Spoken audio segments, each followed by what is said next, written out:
पांच पहर कर्म किया, तीन पहर सोए, एको घड़ी ना हरि भजे, तो मुक्ति कहाँ से होए।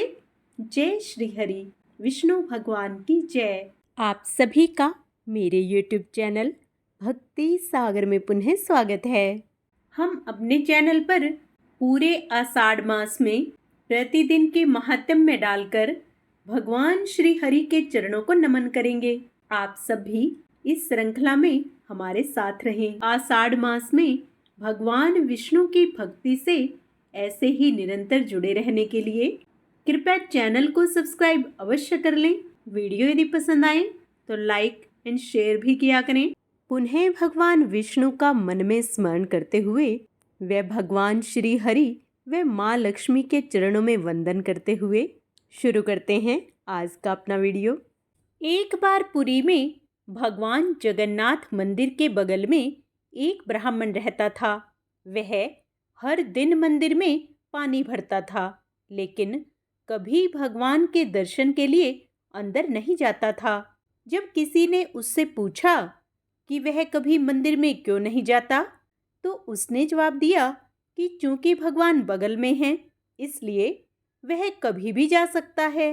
वह हमेशा कहता था, कल दर्शन करूंगा, कल मैं दर्शन जरूर करूंगा। टालने की यह आदत जारी रही। वह हमेशा कहता रहा, कल कल कल कल कल कल। अंततः मृत्यु काल आ गई और वह भगवान के दर्शन किए बिना ही मर गया। यह कहानी हमें समय की अनिवार्यता और अनियंत्रित प्रकृति के बारे में सिखाती है। हम इस भौतिक दुनिया में बहुत कुछ हासिल कर सकते हैं, लेकिन एक चीज जिसे हम नियंत्रित नहीं कर सकते वह है समय। यह अक्सर बिना किसी की नज़र में आए फिसल जाता है और एक बार चला जाने के बाद वह कभी वापस नहीं आता। श्रीमद् भागवत में बताया गया है, आयुर्हर्ति व पुंसाम उदयन अस्तम च यन असौ तश्यर्ते यत अक्षणो निता उत्तम श्लोक वर्तया। अर्थात सूर्य उदय होने पर तथा अस्त होने पर सभी की आयु घटा देता है, सिवाय उस व्यक्ति के जो उस समय का उपयोग भगवान के विषयों पर चर्चा करने में करता है। हर सूर्योदय और सूर्यास्त हमारी आयु को कम करता है और कोई भी धन संपत्ति खोया हुआ समय वापस नहीं खरीद सकती। समय भगवान का एक शक्तिशाली प्रतिनिधि है और यह बुढ़ापा, बीमारी और मृत्यु लाता है, ऐसे परिणाम जो कोई भी नहीं चाहता। समय के प्रभाव पर काबू पाने का उपाय श्रीमद् भागवत में दिया गया है। तस्यर्थे यत अक्षंसो नित्य उत्तम श्लोक वर्तया। अगर हम कृष्ण के विषयों में खुद को व्यस्त रखते हैं तो सूर्य उस समय को नहीं छीन सकता। कृष्ण कथा, कृष्ण की कहानियाँ और गतिविधियाँ, इन पर चर्चा करके हम भगवान की पारलौकिक प्रकृति की समझ प्राप्त करते हैं।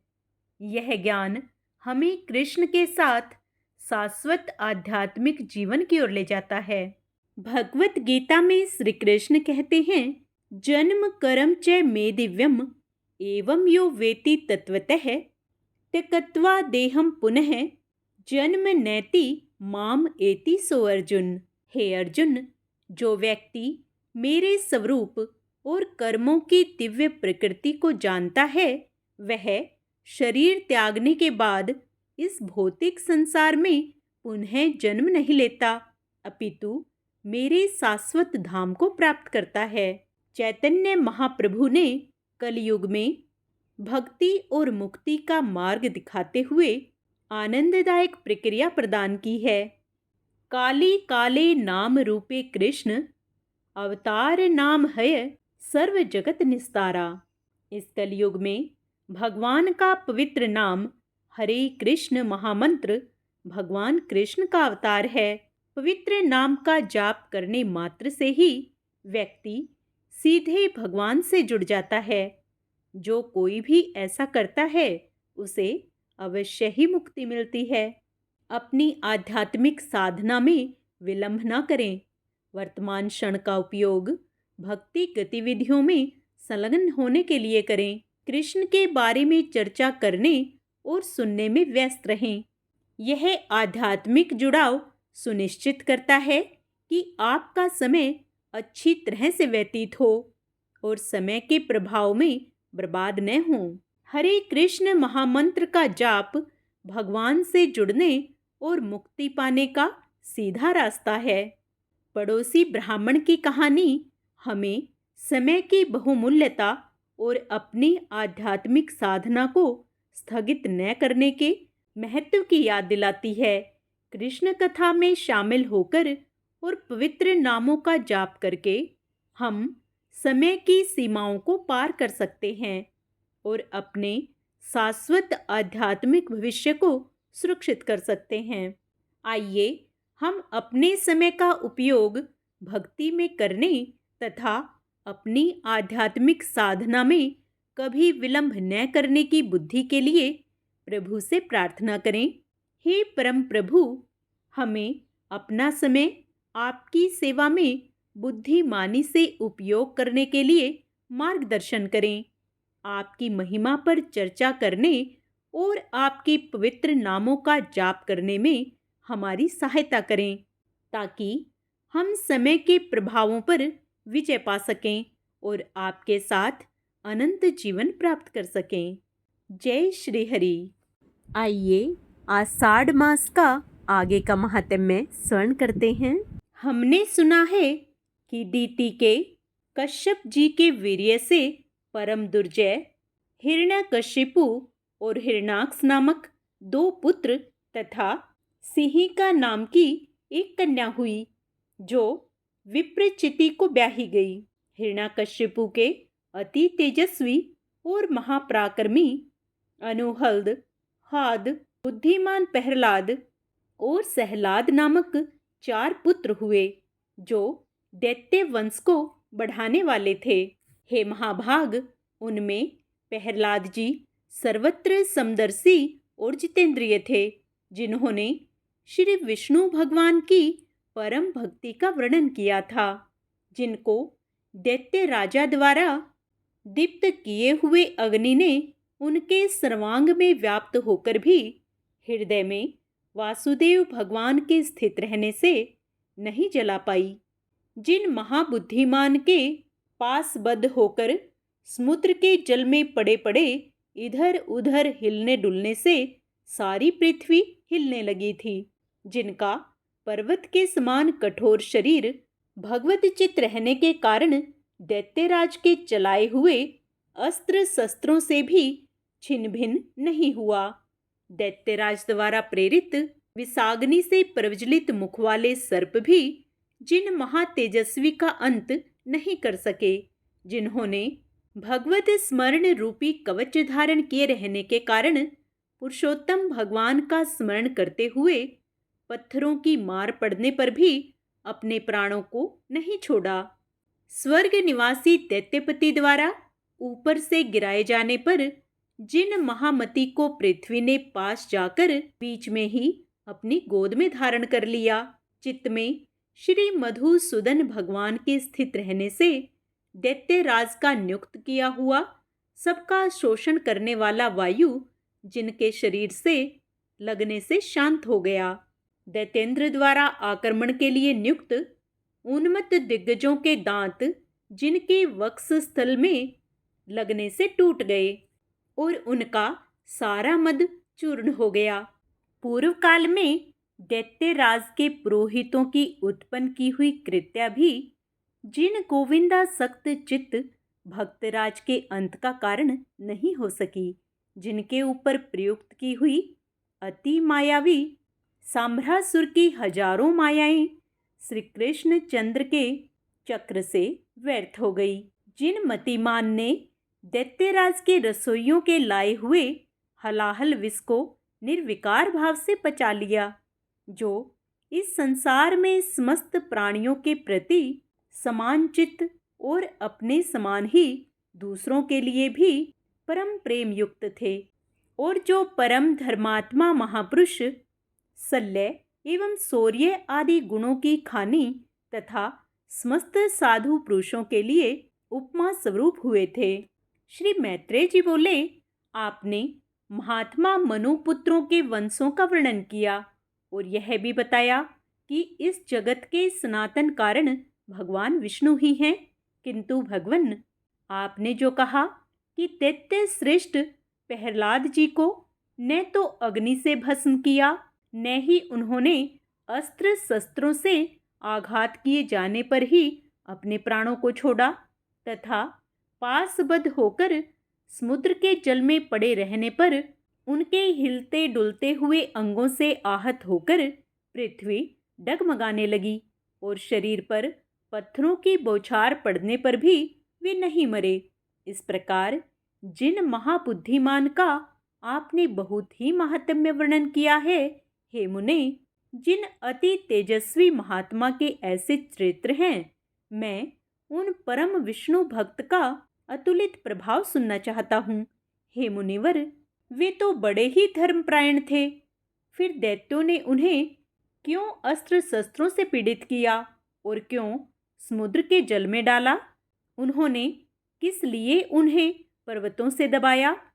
किस कारण सर्पों से डसाया? क्यों पर्वत शिखर से गिराया और क्यों अग्नि में डलवाया?